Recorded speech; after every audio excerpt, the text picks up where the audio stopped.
The bullet that grazed Wyatt Anderson's shoulder in a saloon brawl outside Cannon City, Colorado in the spring of 1878, barely fazed him. But when the woman with auburn hair said his name like a prayer, something inside his chest cracked open like a frozen river in March. He had been leaning against the bar at Murphy's saloon, nursing whiskey that tasted like regret and watching the dust motes dance in the afternoon light filtering through grimy windows. The fight had started over cards, as these things always did, and ended with him standing over 3 unconscious men while blood seeped through his shirt. The bartender had stopped asking him to leave years ago. Wyatt Anderson was the kind of man people stepped around, the kind whose reputation preceded him like a shadow cast by a setting sun. His jaw was legendary throughout Colorado territory, set in a permanent clench that made him look like he was carved from the same granite that made up the Rocky Mountains visible in the distance. 26 years of hard living had etched lines around his eyes, and his hands bore the scars of 100 fights he had won through sheer, stubborn refusal to fall. He had driven cattle from Texas to Montana, hunted outlaws for bounty money, and once spent 3 weeks tracking a man through a blizzard just to settle a debt. He never smiled, never showed weakness, and never, ever cried. Not since he was 8 years old, and his father had beaten that softness out of him with a leather strap and words sharper than any blade. The doors swung open, and she walked in like sunrise breaking over the plains. Rose Harper was not the kind of woman who belonged in a rough establishment like Murphy's saloon. Her dress was simple but clean, a dark blue cotton that had been mended carefully at the hem, and her hair was pulled back in a practical bun that still managed to look elegant. She was maybe 23, with green eyes that held an intelligence and determination that made Wyatt forget about the throbbing in his shoulder. She scanned the room with the careful assessment of someone who had learned to read danger in the tilt of a man's hat or the weight of his gun belt. Her gaze landed on him, and she walked forward without hesitation. "Are you Wyatt Anderson?" Her voice was clear and steady, though he caught the slight tremor underneath, like bedrock shifting before an earthquake. He straightened slowly, his hand instinctively moving toward his gun. Years of survival had taught him that anyone seeking him out by name usually wanted something he was not inclined to give. Depends on who is asking. "My name is Rose Harper. I need your help." She did not flinch when his cold blue eyes met hers, did not step back when he moved closer. Up close, he could see the exhaustion shadowing her face, the dust on her dress that spoke of hard travel, and the desperate hope she was trying to hide behind that calm facade. "I do not help people." He turned back to his drink, dismissing her. "My father is going to die if someone does not stop the men who are coming for him." Wyatt had heard 1,000 sob stories in his years drifting through the West. Everyone had tragedy, everyone had need, and he had learned long ago that caring about any of it only led to pain. He raised the glass to his lips. "Please." The single word carried such weight that his hand paused. "I have money. Not much, but everything I have. My father owns a ranch 15 miles north of here. 3 days ago, a man named Jack Corbett came to our door and said he had a deed that proved the land was his. My father has owned that ranch for 18 years. He built it from nothing. Corbett gave us 1 week to leave, but I know he is not going to wait that long. He has 6 men with him, and they are the kind who would rather kill us than risk us going to a lawyer in Denver." Wyatt set down his glass. "Why me?" "Because everyone in town is afraid of Corbett, because the sheriff rode out yesterday and has not come back. Because I asked 12 other men and they all said no." Her hands clenched at her sides. "And because when I asked who was the toughest, meanest man within 100 miles, the only name I heard was yours." Something flickered in his chest, a sensation he had not felt in so long he almost did not recognize it. Interest, maybe. Or perhaps just the acknowledgement that this woman had more courage in her little finger than most men had in their entire bodies. She stood there in a saloon full of drunks and drifters, her spine straight as a lodgepole pine, asking him to ride into certain violence with the kind of calm that came from having no other choice. How much money? $47. She pulled a small leather pouch from her pocket. It was supposed to be for seed this season. He almost laughed. $47 to go up against 7 armed men who had already likely killed the sheriff. It was insane. It was suicide. He should walk away right now, finish his drink, and forget Rose Harper and her green eyes that looked at him like he might be something other than the cold, hard bastard everyone knew him to be. Keep your money. He pushed away from the bar. I will need to see the land, talk to your father, and figure out what we are dealing with. The hope that flooded her face was almost painful to witness. Thank you. Thank you so much. I have a horse outside. We can leave right now if you are ready. Wyatt glanced down at his shoulder, where blood had soaked through his shirt and was starting to drip onto the floor. Give me 10 minutes to bandage this and we will ride. He walked upstairs to the small room he rented by the week, aware that she followed him to the base of the stairs and waited. In his room, barely bigger than a horse stall, he stripped off his shirt and examined the wound. The bullet had carved a shallow furrow across the meat of his shoulder, painful but not serious. He had suffered worse from angry cattle. He washed it with whiskey, gritted his teeth against the burn, and wrapped it with clean cloth strips he kept for exactly this purpose. When he came back downstairs wearing a fresh shirt and his gun belt slung low on his hips, Rose was still waiting by the door. She had not sat down, had not relaxed for even a moment. Her eyes tracked every movement in the saloon like a rabbit watching for hawks. You know how to shoot? He asked as they stepped into the bright Colorado afternoon. My father taught me. I am better with a rifle than a pistol. Good. Before this is over, you will likely need to use it. They rode north through country that rolled like a restless sea frozen in stone and grass. The Rocky Mountains rose to the west, their peaks still white with snow that would not melt until June. Wildflowers were beginning to show color in the meadows, and the cottonwoods along the creek beds were leafing out in that particular shade of green that only appeared in spring. It was beautiful country, the kind that made men willing to kill to possess it. Rose rode well, comfortable in the saddle in a way that spoke of years of experience. She had changed into riding clothes before they left town, practical trousers and a man's shirt that she wore without self-consciousness. Her horse was a sturdy bay mare, well cared for but showing the same signs of hard use as her owner.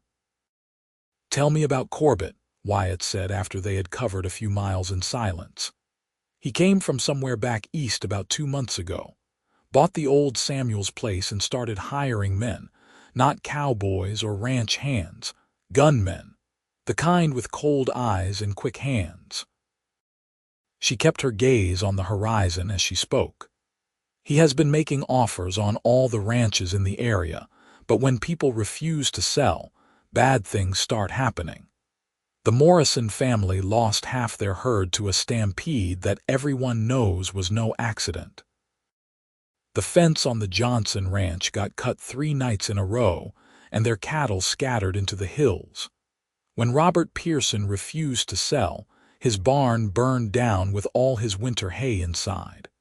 And the law does nothing. Sheriff Williams is a good man, but he is 60 years old and his deputy is barely 20. What are they supposed to do against 6 killers? She paused. When Corbett came to our ranch with that deed, my father called it a forgery to his face.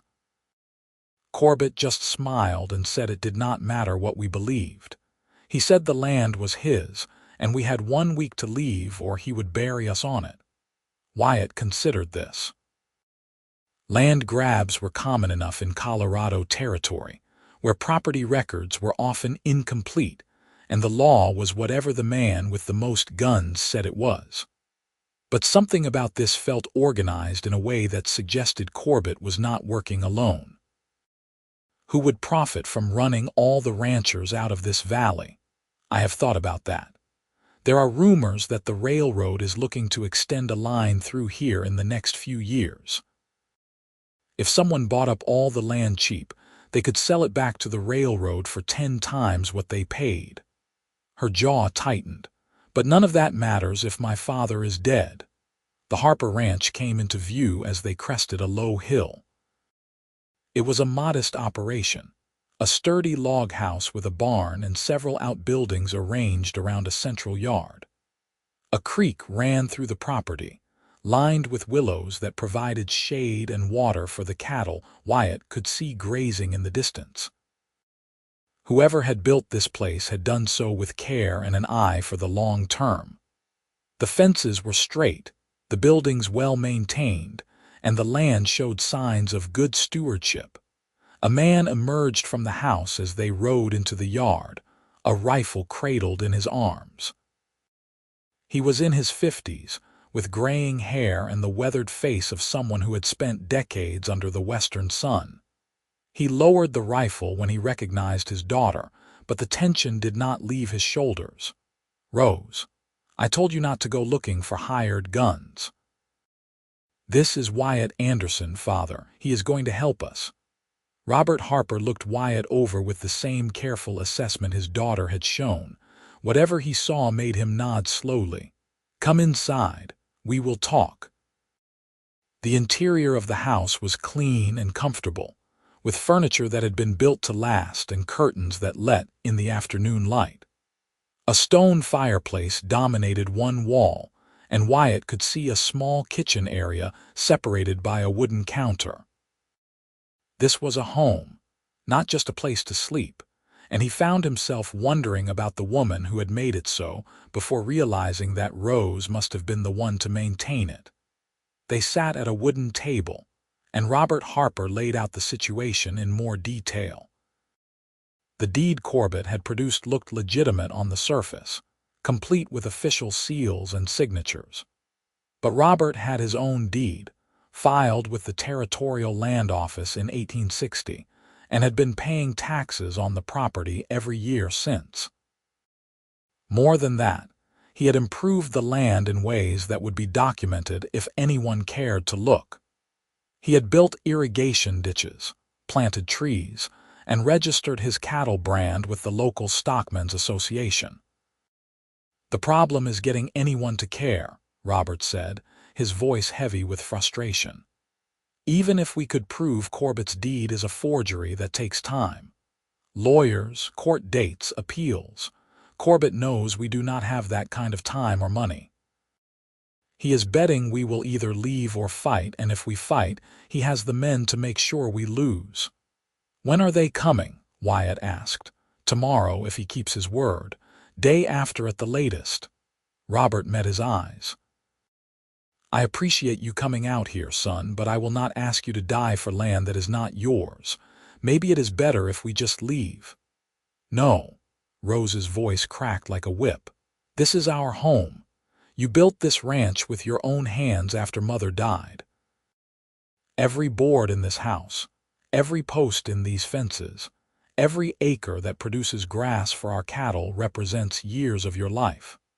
I will not let some eastern thief take it because he has more guns." Father and daughter stared at each other across the table, and Wyatt saw the same stubborn determination in both sets of eyes. These were not people who surrendered easily, and something in him responded to that with a fierce approval he had not expected. "I did not ride out here to watch you pack," Wyatt said. "I need to see the layout of the property, understand the approaches, and figure out where we have advantages." Robert's expression shifted from resignation to hope. "You think we can hold them off?" I think 6 men are easier to stop when you know the ground and have time to prepare. He stood. Show me everything. They spent the rest of the daylight hours walking the property. Wyatt noted the creek that could serve as a natural barrier, the barn that offered a commanding view of the main approach, and the root cellar that could serve as a safe position if things went badly. He checked sight lines, identified cover, and mentally cataloged every advantage and disadvantage the terrain offered. Rose followed them for most of it, asking intelligent questions and offering observations that showed she understood what he was looking for. She had learned to think tactically, probably from years of protecting livestock from predators and property from the casual thieves that drifted through ranch country. By the time the sun was setting, Wyatt had the beginnings of a plan. That night, after a dinner of stew and fresh bread that Rose prepared with efficient grace, they sat around the table and Wyatt explained what needed to happen. They will come expecting easy intimidation. 7 men against an old rancher and his daughter, but we can change that calculation. He sketched a rough map of the property on a piece of paper. Robert, you will be in the house with the best rifle you have. Rose, you will be in the barn loft with clear angles on the front approach. I will be mobile, moving between positions, and the goal is to make them think we have more guns than we do. You are trying to bluff them into backing down, Robert said, if we can, but we need to be ready if it turns into a real fight. He looked at Rose. Can you shoot a man if you have to? She met his gaze without flinching. If he is trying to kill my father, yes. There was steel in her voice, and Wyatt believed her. He had seen men with less courage fold when the bullets started flying, but something told him Rose Harper would hold her ground when it mattered. They spent the hours after dark preparing. Wyatt helped Robert check all the weapons, clean and load them, and position ammunition where it would be accessible. They moved furniture in the house to create better firing positions and hung dark blankets over windows to make it harder for anyone outside to see inside. In the barn, they arranged hay bales to give Rose cover while still allowing her to shoot through the loft door. It was near midnight when Wyatt climbed up to the loft to check Rose's position one last time. She was standing by the open loft door, looking out at the moonlit landscape, her rifle leaning against the wall beside her. You should try to sleep, he said. Tomorrow will be hard. I am too nervous to sleep. She turned to face him, and in the pale light he could see the fear she had been hiding so carefully. What if we fail? What if my father dies because I brought you into this? Your father was going to die either way if you did nothing. At least now he has a chance. Is that supposed to be comforting? The ghost of a smile touched his lips, so brief she might have imagined it. I am not good at comfort, but I am very good at keeping people alive when others want them dead. She studied him for a long moment. Why did you agree to help us? You said you do not help people, but you are here anyway. Why? Wyatt had been asking himself the same question. The easy answer was boredom or curiosity, or the simple fact that he had nothing better to do. But standing in the dark barn loft with Rose Harper looking at him like he might actually be worth something, he found himself reaching for honesty instead. Because you asked, he said finally. And because I am tired of being the man everyone is afraid of instead of the man people come to when they are afraid. Something shifted in her expression, a softening that made her look younger and more vulnerable. I am not afraid of you. You should be. I have done terrible things. So have I. She looked away. Last year, a man came to the ranch while my father was away buying cattle. He was drunk and mean, and he thought a woman alone was easy prey. I shot him through the chest with my father's rifle and buried him in an arroyo 3 miles from here. We never reported it, never told anyone. I killed a man, and I have never lost a night's sleep over it because I know he would have hurt me or worse if I had not. Wyatt felt something stir in his chest, that same cracking sensation he had experienced in the saloon. Rose Harper was not some delicate flower who needed protecting. She was a survivor, shaped by the same harsh realities that had formed him, and she carried her scars with the same quiet strength he recognized in himself. "Then we are both monsters," he said softly. "Or maybe we are both just people trying to survive in a world that does not forgive weakness." She picked up her rifle, checking the action with practiced ease. "Thank you for being here, Wyatt. Whatever happens tomorrow, I am glad we are not facing it alone." He nodded and climbed back down the ladder, but her words stayed with him as he took up his own position in the darkness. For the first time in longer than he could remember, he felt something other than the cold emptiness that had defined his existence. It was small and fragile, like the first green shoot pushing through spring soil, but it was there. Hope, maybe, or purpose, or perhaps just the recognition that Rose Harper had seen past his iron jaw and cold eyes to something worth saving underneath. Dawn came soft and gray, with mist rising from the creek and birds calling their territories into the morning air. Wyatt had not slept, keeping watch through the night, and he saw them coming when they were still a mile out. 7 riders, moving at an easy pace that spoke of confidence bordering on arrogance. He signaled to the house, a brief flash of mirror that Robert would see, then moved to his first position behind the water trough near the barn. From here, he could cover the main approach while remaining hidden. In the barn loft, Rose would have them in her sights. In the house, Robert waited behind reinforced walls. They were as ready as they were going to be. The riders came to a halt about 50 yards from the house, spreading out in a loose line. Jack Corbett sat in the center on a big black horse, dressed in a suit that looked out of place in ranch country. He was handsome in a slick, dangerous way, with dark hair and a mustache waxed to sharp points. The 6 men with him wore range clothes but carried themselves like professional killers, their eyes constantly scanning, hands never far from their guns. "Robert Harper," Corbett's voice carried easily across the yard. "Your time is up. Come out and we will talk about how this goes." There was a long pause, then Robert's voice called from the house. "You are trespassing on my land, Corbett. Turn around and leave before someone gets hurt." Corbett laughed, a sound without real humor. "Your land. I have a legal deed that says otherwise, but I am a reasonable man. I will give you one more chance. You and your daughter pack what you can carry and leave today. I will even throw in $100 for your trouble." "Not interested. This is my ranch and I am not going anywhere."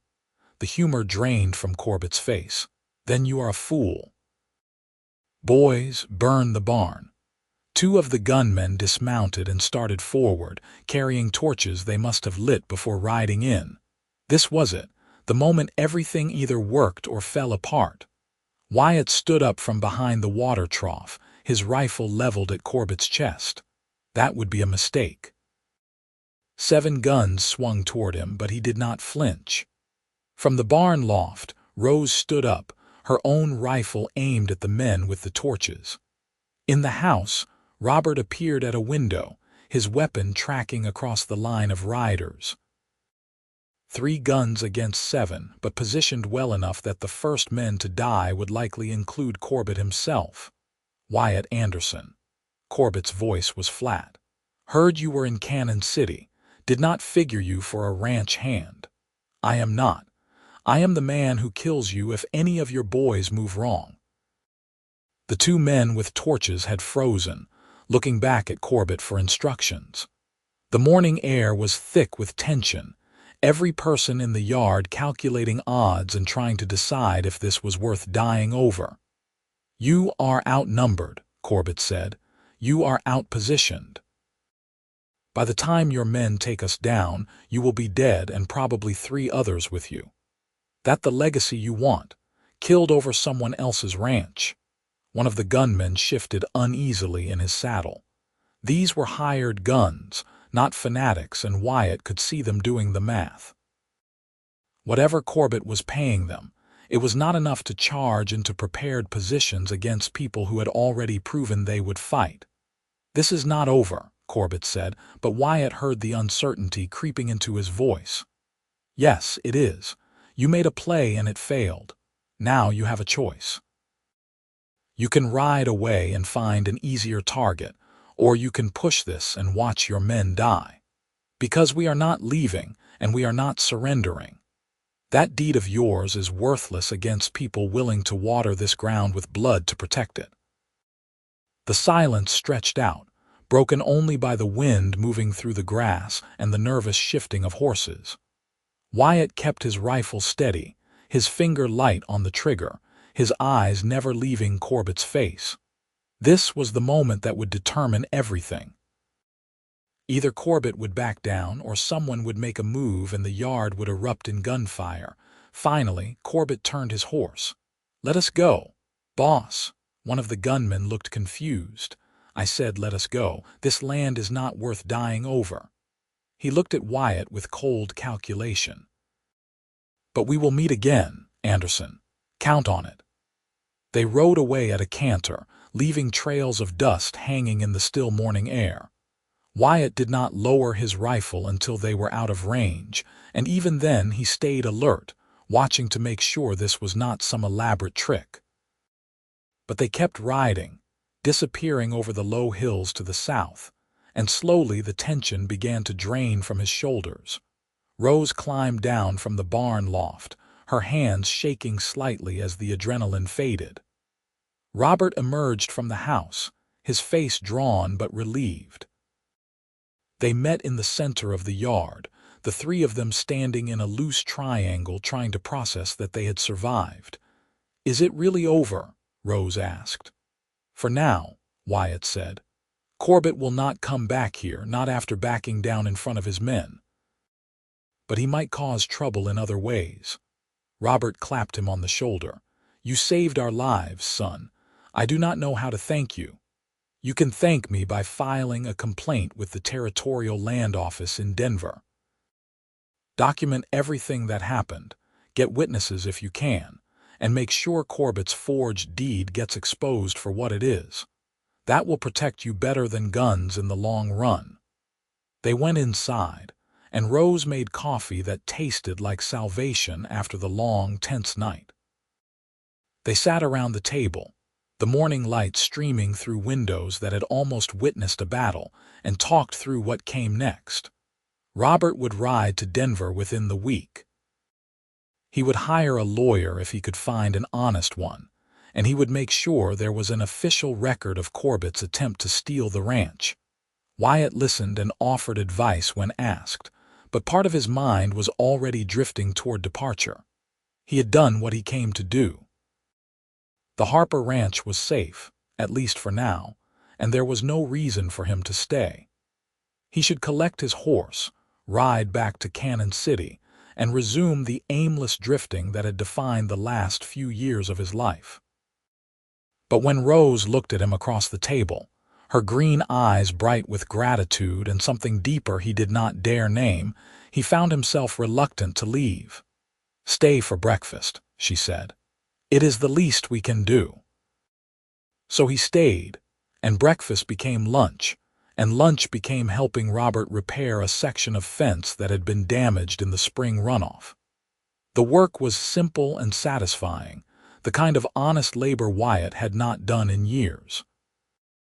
His hands remembered the motions of stretching wire and setting posts, and his back remembered the pleasant ache of physical exertion for a purpose beyond violence.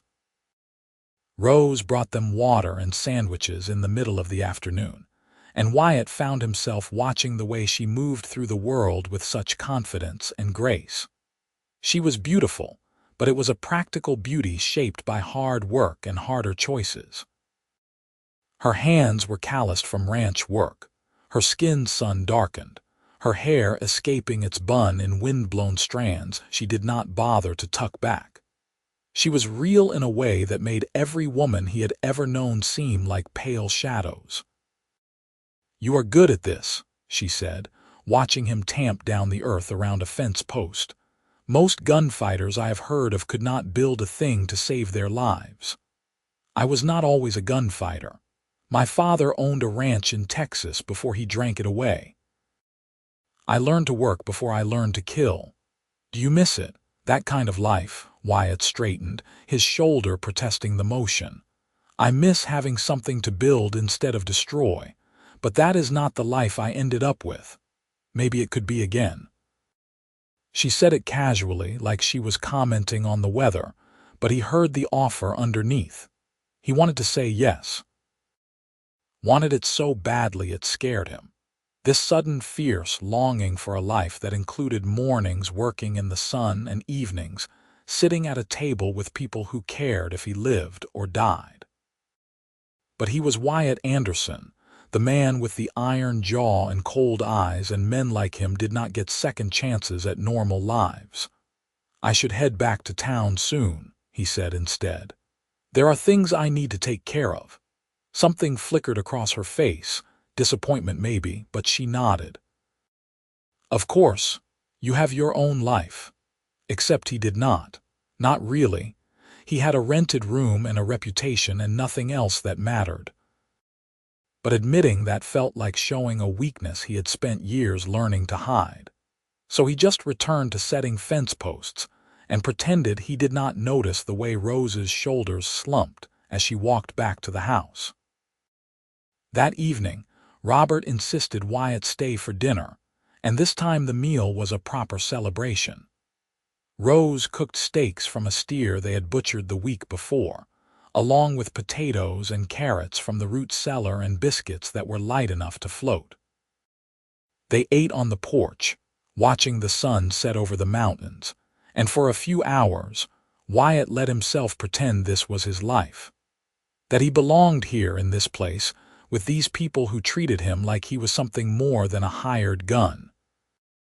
After dinner, Robert excused himself to take care of the evening chores, leaving Wyatt and Rose alone on the porch. The stars were coming out, brilliant and infinite in the clear Colorado sky, and somewhere in the distance, a coyote called. "My mother died when I was 12, Rose said suddenly. "Cholera, during the epidemic of '67. My father was devastated. He loved her so much that I thought he might just give up and die too. But he did not. He kept going, kept working, kept building this ranch into something she would have been proud of. And I helped him, because that is what you do when you love someone. You keep going, even when it would be easier to quit." Wyatt did not know what to say to that, so he stayed silent. "I am telling you this because I want you to understand something. This ranch is not just land and cattle and buildings. It is a promise my father made to my mother that her sacrifice would not be for nothing. It is proof that love can outlast death and create something beautiful even in hard country. And today, you helped protect that promise. You gave us a future when I thought we had none. I just did what needed doing. No, you did more than that. You could have walked away at any point, taken your money, and left us to face this alone. But you did not. You stayed and you fought and you bled for people you barely know. That means something." He finally looked at her, and in the starlight, her face was open and honest in a way that made his chest hurt. "What do you want me to say, Rose? I want you to tell me why you are so determined to leave. Because I have seen the way you look at this place. I have watched you work the fence line like you were born to it. You fit here, Wyatt, and I think you know it. So why are you running?" The words hit too close to truths he did not want to examine. "Because I am not the kind of man who gets to have this. I have killed people, Rose. More than I can count. I have done things that would make you lock your doors at night if you really understood who I am. I already know who you are. You are the man who stood up when everyone else backed down. You are the man who risked his life to save strangers. You are the man who fixes fences and watches sunsets and tries so hard not to care that it is obvious how much you do." She moved closer, and he could smell the soap she used and the faint scent of wood smoke that clung to her clothes. "I see you, Wyatt Anderson. Not the reputation, not the iron jaw, not the cold eyes. I see the man underneath, and I am not afraid of him. You should be, but I am not." She reached out and took his hand, her fingers warm against his scarred knuckles. "Stay, not just tonight. Stay and help us work this ranch. My father is not as young as he used to be, and we could use someone strong and capable. Stay and give yourself a chance to be something other than a gunfighter drifting toward an early grave." Her touch burned like a brand, marking him in ways he had not prepared for. He should pull away, should shut down this conversation before it went any further. But her hand felt right in his, like a key turning in a lock he had not known existed, and when he looked into her eyes, he saw something that terrified him more than any gun had ever managed. He saw a future. "I will think about it," he said, and even that small concession felt like jumping off a cliff. She smiled, and it transformed her face into something radiant. "That is all I am asking." He rode back to Cannon City the next morning, his shoulder still aching and his mind in turmoil. The town looked exactly as he had left it, dusty and rough, and full of people who did not care if he lived or died. He went to his rented room and sat on the narrow bed, staring at the four walls that contained everything he owned. A spare shirt, a bedroll, his guns, and a small leather bag with $93, accumulated over years of taking jobs no one else wanted. This was his life. This was all his life had been for the past 8 years since he left his father's burned-out ranch in Texas. Moving from town to town, taking work that required violence, and never staying anywhere long enough to form connections that might matter. And he was tired of it. The realization hit him like a physical blow. He was exhausted down to his bones, not from the fight or the travel, but from the sheer weight of being alone. From watching other people build lives while he drifted past like tumbleweed. From pretending he did not want things like friendship and purpose and maybe even love. Rose had offered him all of that. Not in words, but in the way she looked at him, in the invitation to stay, in the simple act of holding his hand under the stars. She was not asking him to be perfect or to erase his past. She was asking him to try, to take a chance on being something more than the sum of his worst moments. He stood up, grabbed his belongings, and walked out of the room without looking back. Robert Harper looked surprised when Wyatt rode into the yard 2 hours later. Rose, who had been hanging laundry on a line strung between the house and a cottonwood tree, dropped the shirt she was holding and just stared. Wyatt dismounted, suddenly uncertain. "The offer still open." Rose walked toward him slowly, like she was afraid he might spook and run. When she was close enough to touch, she said, "Which offer? To stay, to work the ranch, to try being someone other than who I have been." The smile that spread across her face was like watching sunrise. "Yes. God, yes, the offer is absolutely still open." Robert came down from the porch, his own expression cautious but hopeful. "You sure about this, son? Ranch work is hard and it does not pay well. You could make more money doing what you have been doing." "I am sure. I do not know if I will be any good at this, and I cannot promise I will not mess it up, but I want to try." "Then welcome to the Harper Ranch." Robert stuck out his hand, and Wyatt shook it, feeling the calluses that matched his own. "We will figure out fair wages, but for now you can use the small cabin out by the creek. It is not much, but it is dry and has a stove."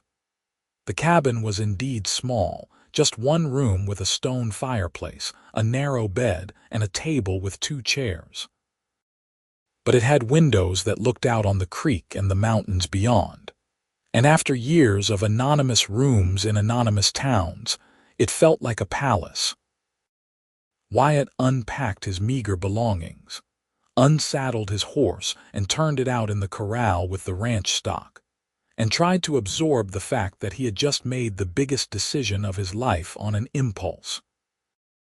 Over the next few weeks, he settled into a rhythm that was simultaneously familiar and utterly foreign.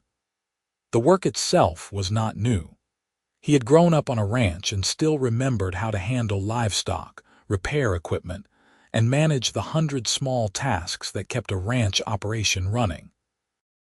But being part of something, contributing to a shared goal instead of just surviving day to day, that was different.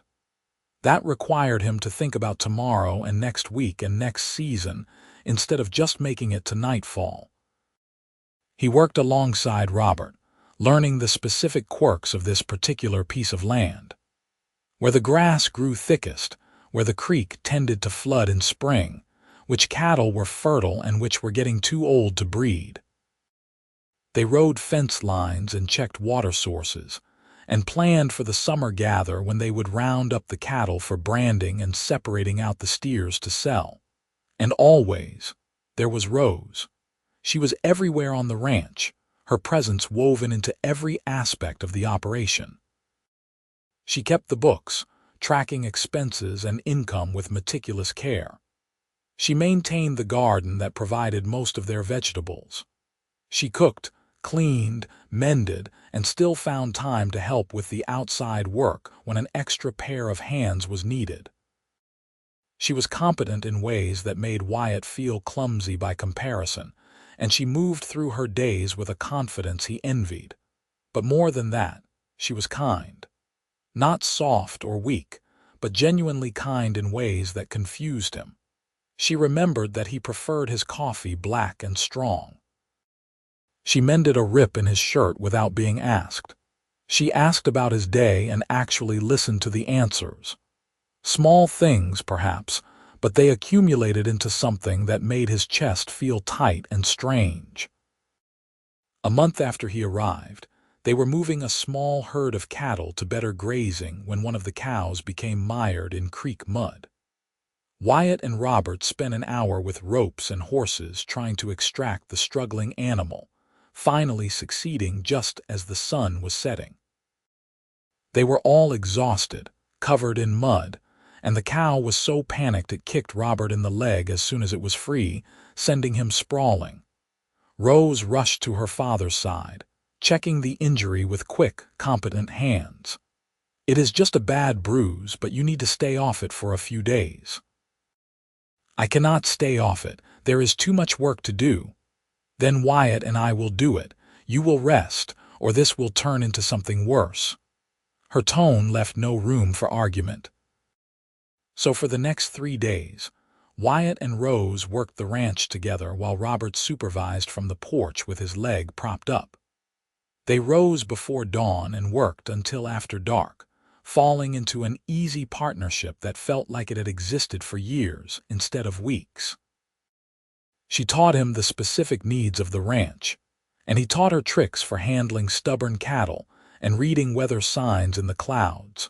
On the 3rd evening, they were riding back from checking the eastern pasture when Rose's horse stumbled on loose rock.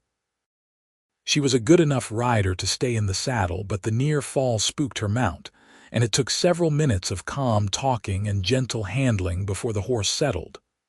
"Are you all right?" Wyatt asked, moving his own horse closer. "I am fine, just startled." But her voice shook slightly, betraying the fear she was trying to hide. Without thinking, he reached out and took her hand. "You are safe. The horse is calm, and I am right here." She looked down at their joined hands, then up at his face. "You have changed since you first got here." "You know that, right? You smile sometimes now, not often, but sometimes, and your eyes are not as cold as they used to be." "This place is changing me," he admitted. "You are changing me." "Is that a bad thing?" "I do not know yet, but it scares me less than it did a month ago." They rode the rest of the way in comfortable silence, and when they reached the barn, she dismounted and walked to where he was unsaddling his horse. She was close enough that he could count the freckles the sun had brought out across her nose, close enough that he could see the gold flecks in her green eyes. "Wyatt," she said softly, "I need you to know something." "What?" "I am falling in love with you."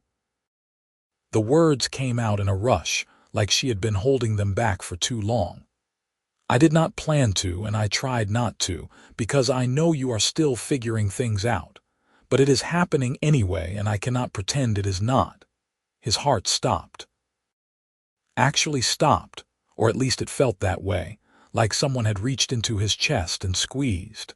No one had ever said those words to him before. Not his parents, not a woman, not anyone. He was the iron-jawed cowboy who did not inspire love, only fear and respect at best. "I do not know how to love someone," he said, his voice rough. "I do not know if I even can. I think you already do, you just have not admitted it to yourself yet." She reached up and touched his face, her hand gentle against his jaw. "You do not have to say anything right now. I just wanted you to know, so you can stop wondering if this is real." She turned and walked toward the house, leaving him standing in the barn with his entire world tilting on its axis. He wanted to call after her, wanted to say something that would match the courage it took for her to be that vulnerable. But the words caught in his throat, trapped behind years of emotional walls he had built for survival. That night, he lay in his cabin and stared at the ceiling, listening to the creak outside and trying to understand what was happening to him. His chest felt too full, like something inside was expanding and pushing against his ribs.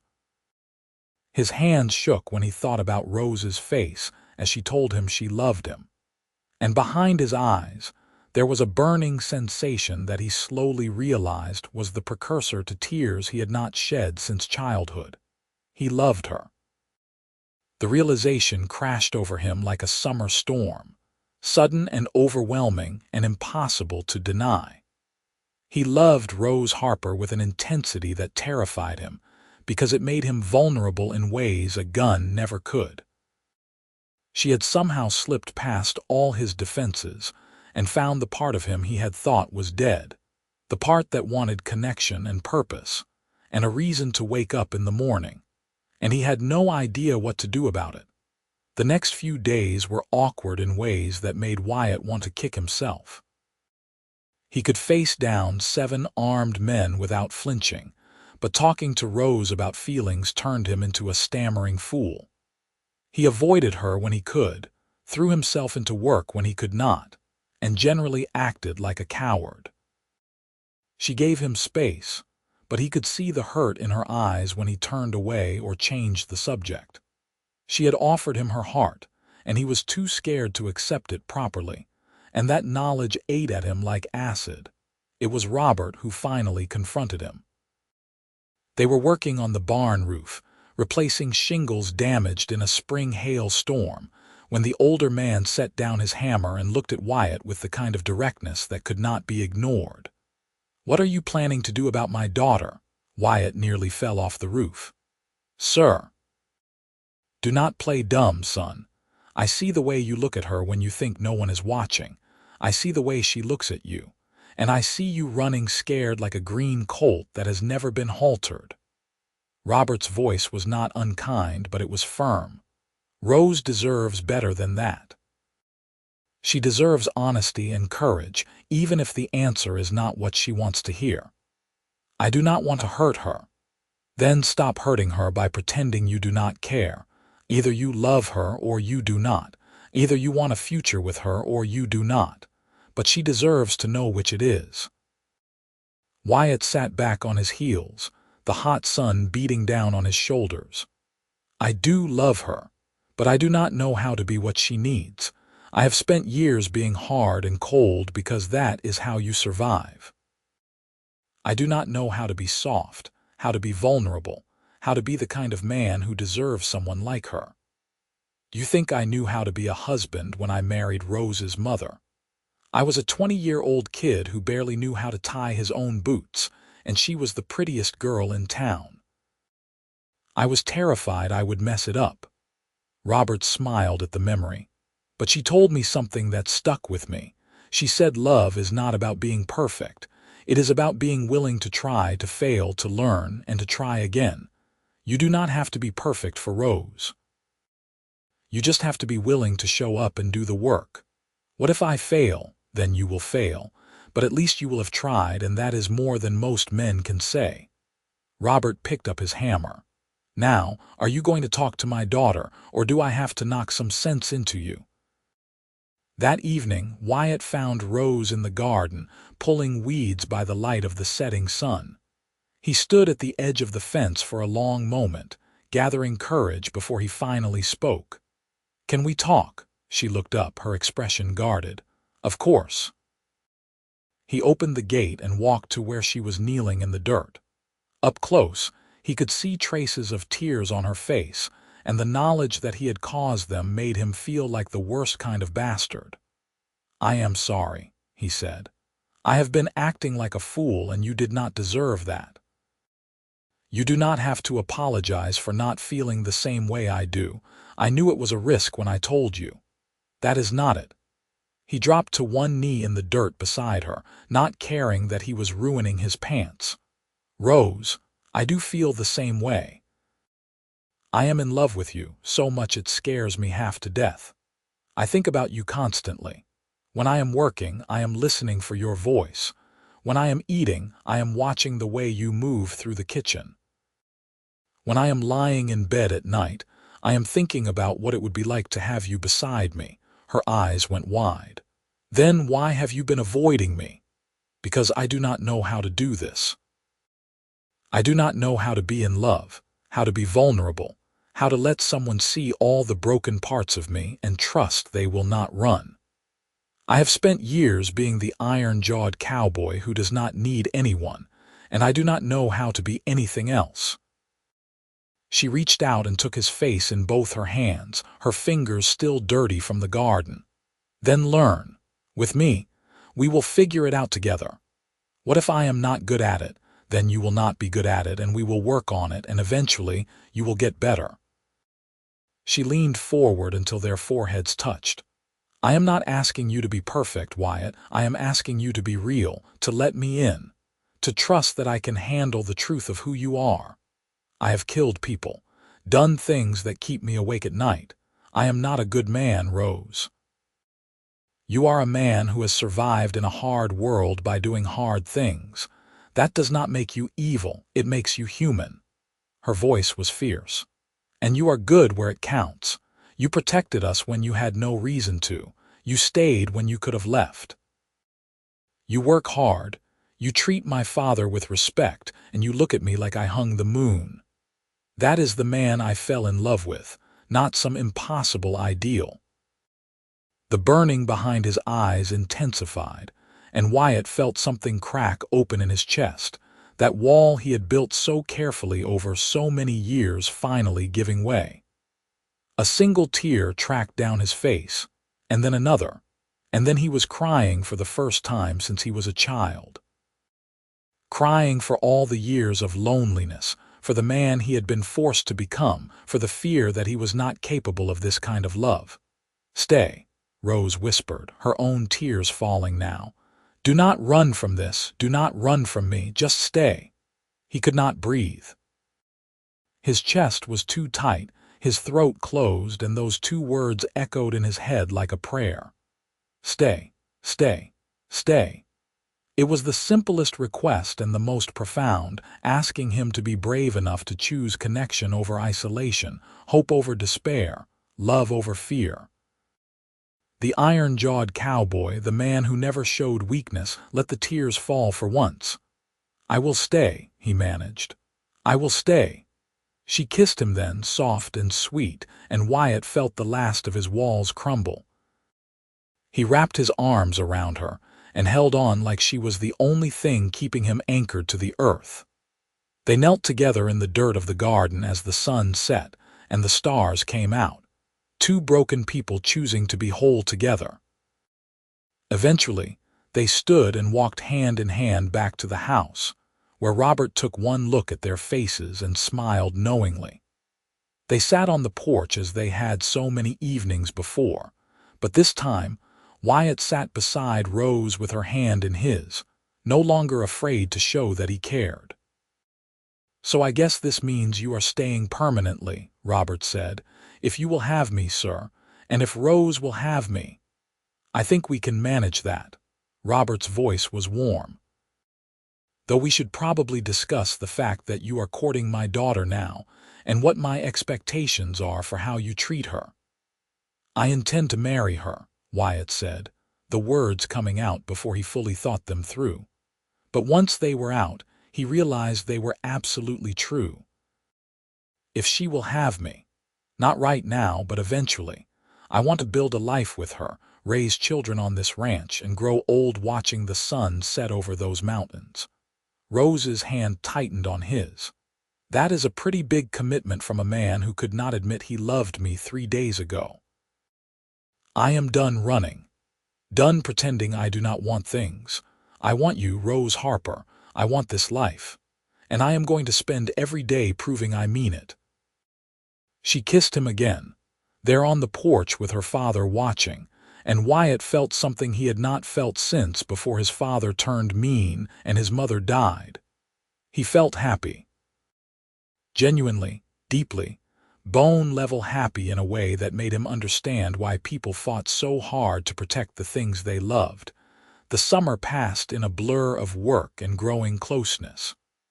Wyatt learned the rhythms of the ranch, the patterns of the seasons, the quirks of the land and animals. He learned Rose's rhythms too, the way she hummed while she cooked, the way she laughed when something genuinely amused her, the way she looked in the morning with her hair loose around her shoulders. They courted in the ways available to ranch people with too much work and too little time. Stolen moments in the barn, conversations while riding fence lines, sitting together on the porch after dinner. He told her about his childhood, the good years before his father started drinking and the bad years after. She told him about her mother, about learning to be strong when she wanted to fall apart, about the loneliness of being the only young woman in ranch country where eligible men were few and far between. They talked about the future they wanted to build together. Children, though they both agreed not right away. Improvements to the ranch, additional acreage if they could afford it, maybe a few good horses for breeding. Small dreams, perhaps, but they were theirs, built together in quiet conversations under the Colorado stars. In August, Wyatt rode to Denver with Robert to file the legal paperwork that would finally, definitively establish the Harper Ranch's ownership. They hired a lawyer who specialized in land claims, and the man took one look at Corbett's forged deed and Robert's legitimate documentation, and assured them there would be no trouble. The territory was cracking down on land fraud, and anyone caught trying to steal property through false papers was facing serious prison time. While they were in Denver, Wyatt stopped at a jeweler and spent most of his savings on a simple gold ring with a small diamond. It was not fancy, but it was honest, and when the jeweler asked what the occasion was, Wyatt said, "I am going to ask someone to marry me. She is a lucky woman. I am the lucky one." He proposed on a Sunday evening in late September, when the aspens were turning gold, and the air had that particular crispness that promised winter was not far behind. They were sitting by the creek near his cabin, watching the water flow past and talking about nothing in particular.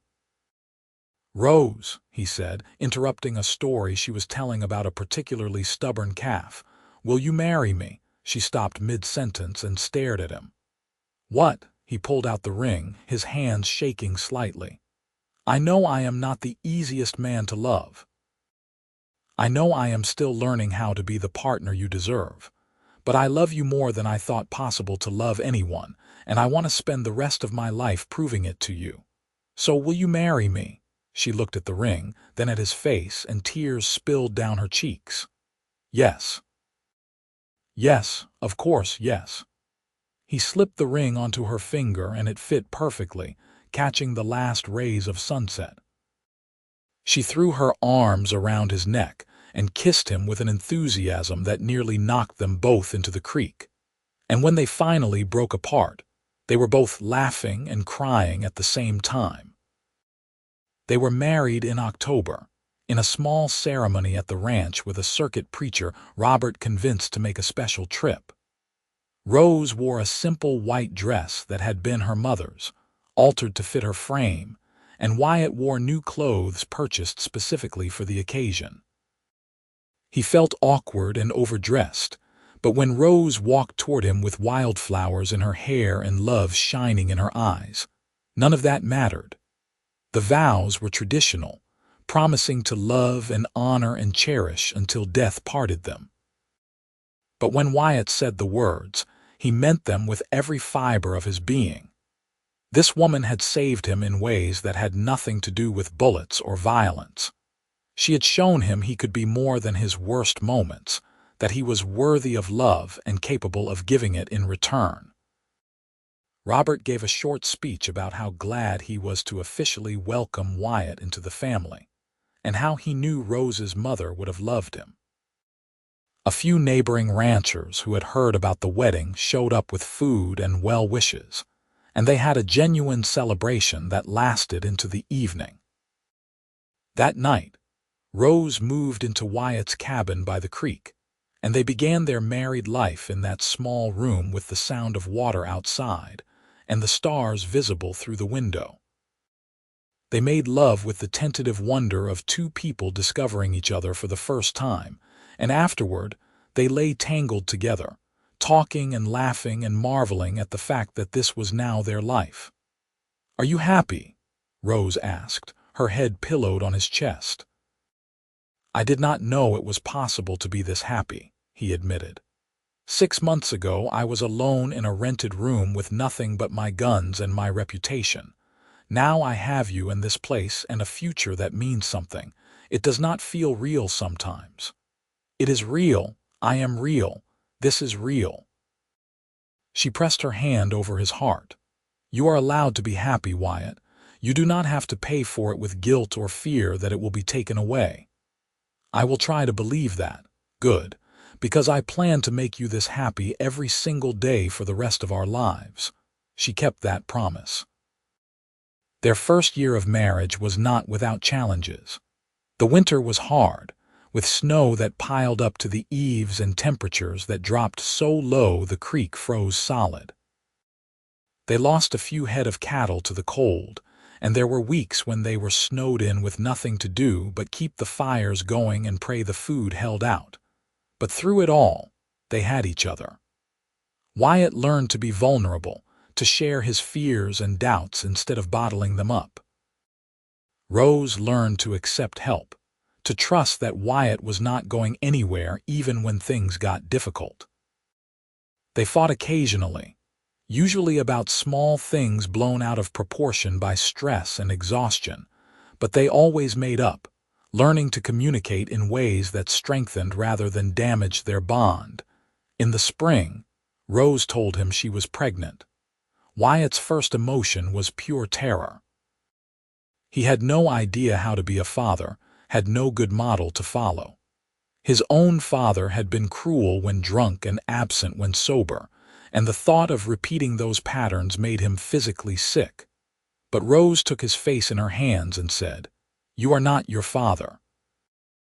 You are kind and patient and capable of great love.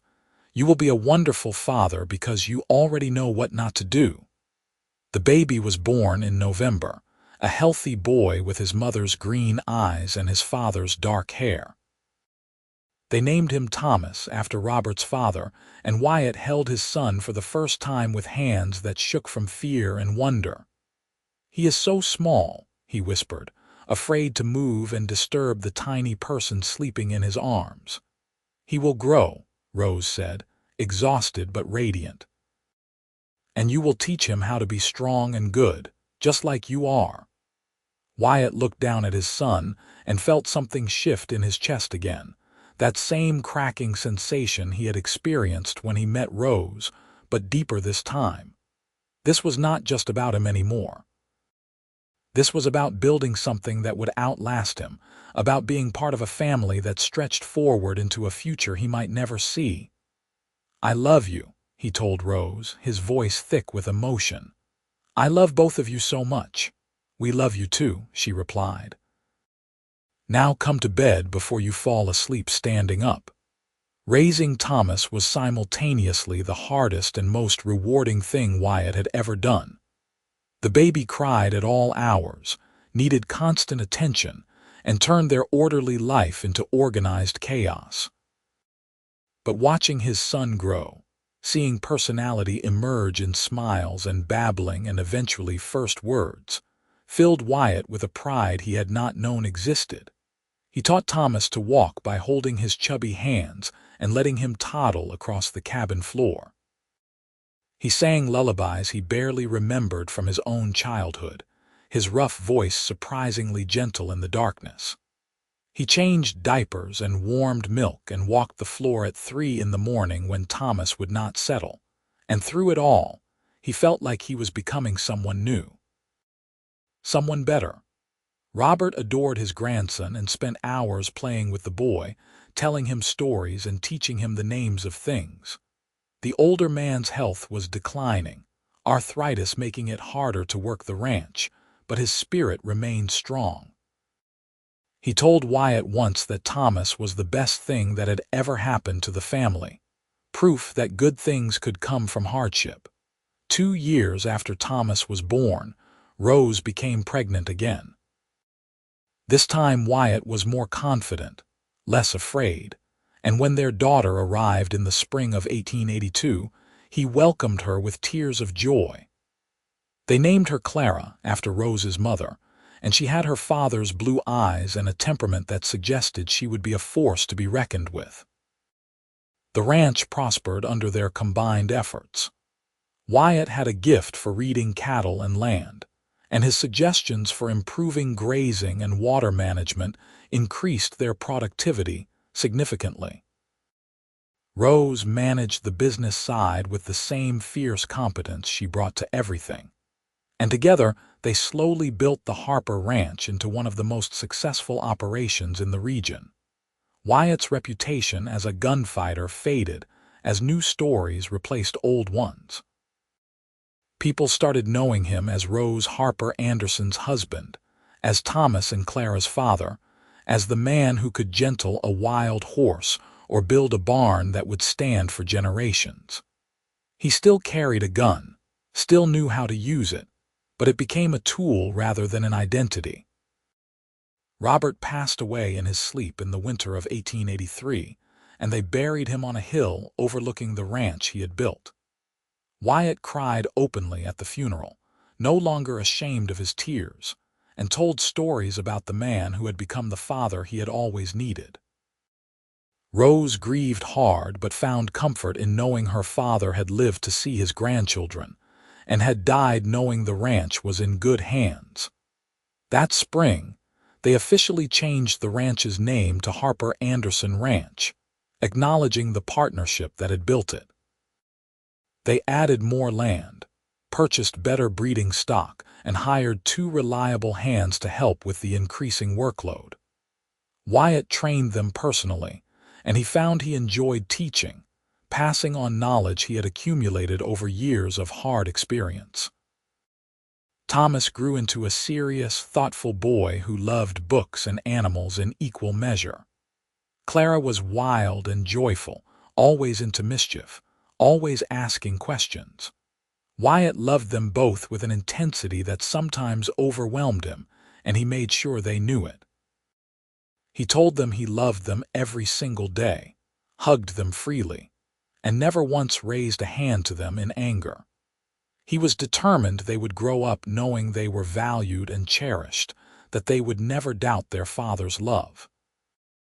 In 1885, Rose became pregnant for the 3rd time, and their second daughter was born in the fall. They named her Catherine, and she had red hair like her mother and a quiet strength that reminded Wyatt of Rose when they first met. With 3 children, the small cabin by the creek was no longer adequate, so they spent the next year building a proper house, a two-story structure with enough room for everyone and windows that captured the mountain views Rose loved. The years passed in a rhythm of seasons and growth. Wyatt watched his children learn to ride, to work, to find their own paths in the world. Thomas showed an aptitude for ranching and a love for the land that promised he would carry on the family legacy. Clara declared at age 10 that she wanted to be a veterinarian, an ambition so bold for a girl in 1887 that Wyatt and Rose immediately started saving money for the education she would need. Catherine was still young, but she showed signs of having her mother's head for business and her father's physical courage. Wyatt turned 40 in 1892, and Rose organized a surprise party that brought together neighbors, friends, and even a few people from his past. One of them was a former bounty hunter Wyatt had worked with years ago, and the man took him aside to say, "I heard you went soft, Anderson. Settled down, had kids, became a rancher." "I did. You happy?" Wyatt looked across the yard to where Rose was laughing with their daughters, where Thomas was showing younger children how to rope a fence post, where the ranch stretched out in all its hard-won beauty. "Happier than I ever thought possible. Good for you, man." Not many of us from the old days get to have that kind of ending. "It is not an ending," Wyatt said. "It is a beginning. Every day with them is a new start." The 20th century arrived with celebration and hope. Thomas, now 21, took on more responsibility for running the ranch, showing the same dedication his grandfather had displayed. Clara, 19 and fierce, had indeed pursued veterinary training, one of the first women to do so in Colorado, and she returned to the ranch determined to improve animal husbandry practices throughout the region. Catherine, 15 and sharp as her mother, was already talking about expanding the ranch's business to include horse breeding. Wyatt and Rose, now in their 40s, found themselves transitioning from primary operators to advisors and support. It was not always easy to step back, to trust their children to make decisions that would shape the ranch's future. But they had raised them well, had given them the tools and confidence to succeed, and now it was time to let them prove it. On a fall evening in 1903, Wyatt and Rose sat on the porch of the house they had built together, watching the sun set over the mountains they had called home for 25 years. Their grandchildren, Thomas's 2 boys and Clara's daughter, were playing in the yard while their parents supervised dinner preparations. "You ever think about that first day we met?" Rose asked, her hand finding his as naturally as breathing. "All the time. You walked into that saloon like you owned it, asking for help from a man with a reputation for having no heart. I knew you had a heart. I saw it in your eyes, even when you were trying to be scary." She leaned her head on his shoulder. "You saved us that day. Not just from Corbett, but from giving up. You showed me that courage looks like standing up even when you are terrified." "You saved me first," he corrected gently. "You looked at me and saw something worth saving. You asked me to stay when I had spent years running. That took more courage than anything I did. We saved each other. Yes, we did." He kissed the top of her head, breathing in the familiar scent of her hair. "And we built something beautiful together. Not just the ranch, but this family, these children who are strong and kind and brave. Grandchildren who will carry our legacy forward, a life that matters. Do you ever regret it? Giving up the freedom you had before?"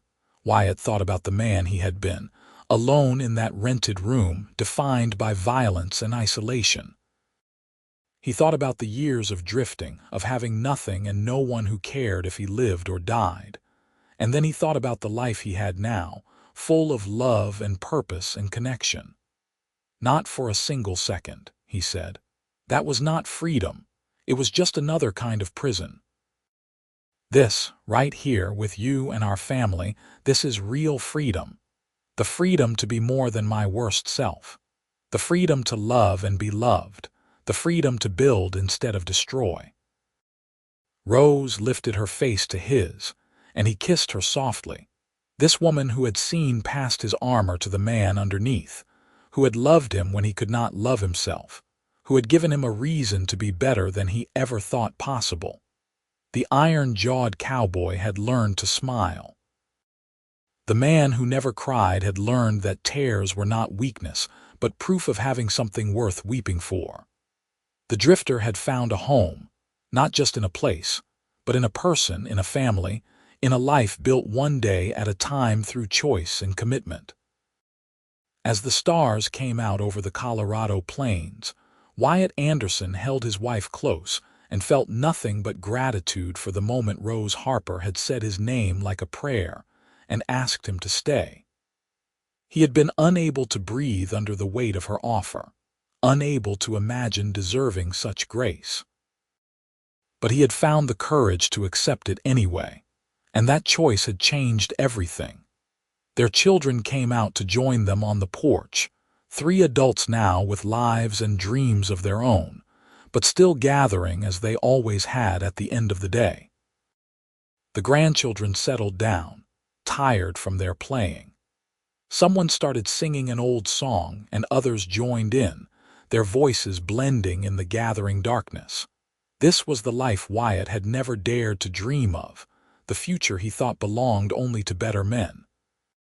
But Rose had shown him that redemption was possible, that love could transform even the hardest heart, that choosing to stay and do the work was the bravest thing anyone could do. And so, he stayed. Through seasons and years, through challenges and triumphs, through all the ordinary moments that made up an extraordinary life. He stayed with Rose, with their children, with the ranch they had built together. He stayed and became more than he ever thought possible, not because he was perfect, but because he was willing to try, in the twilight of that Colorado evening, surrounded by the family they had created and the legacy they would leave behind. Wyatt Anderson was exactly where he was meant to be. He had survived violence and loneliness, and his own worst instincts to arrive at this moment, this perfect culmination of choices made in love rather than fear. Rose squeezed his hand, and he squeezed back, a silent conversation that needed no words. They had made it. Against all odds, despite their broken beginnings, they had built something beautiful and true. Their love had not just survived, it had flourished, growing roots deep enough to weather any storm and branches wide enough to shelter generations. The story that had begun with a bullet and a prayer, with iron jaws and desperate hope, had transformed into something neither of them could have imagined. It became a testament to the power of choosing connection over isolation, vulnerability over armor, love over fear. It became a family, a legacy, a life well lived. And when Wyatt lay down to sleep that night, his wife warm beside him and his children safe under the same roof, he closed his eyes with a peace he had spent half his life believing was impossible. He had learned to breathe again, learned to feel, learned to love. The iron-jawed cowboy had become a man, whole and real and content. He had stayed. And in staying, he had found everything.